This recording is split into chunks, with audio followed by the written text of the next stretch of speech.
Le président Paul Biya prendra part à la session de l'Assemblée générale des Nations unies ce lundi 19 septembre 2016 à New York aux États-Unis. Pour la première fois, l'Assemblée générale va se consacrer aux questions de déplacement massif des réfugiés et des migrants.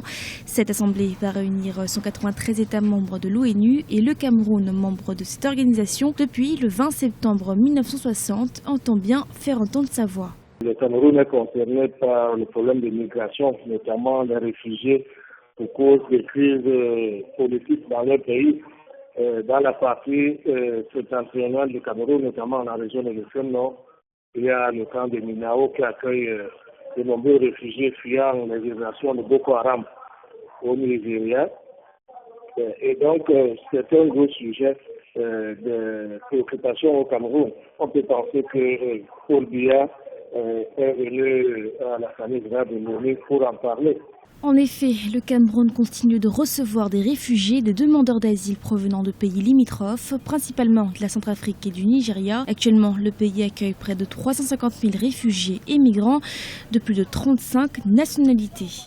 Cette situation-là arrive au moment où, il faut le dire aussi, le Cameroun subit une crise économique qui ne dit pas son nom.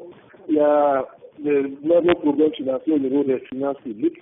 Et donc, la gestion de ces réfugiés dans la partie nord et à l'est du Cameroun, parce qu'il y a encore les déplacés causés par les troubles en République centrafricaine qui sont parqués au niveau de la région de l'Est. Donc, ça demande énormément d'efforts au niveau financier, au niveau de l'organisation et de l'accueil de ces déplacés, de ces réfugiés-là.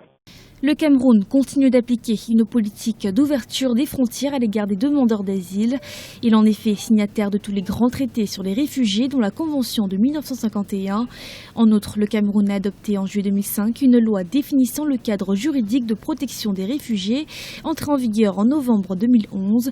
Cette réunion sera donc l'occasion de proposer un plan d'action qui viendra renforcer la gestion des migrations internationales. Des membres des Nations unies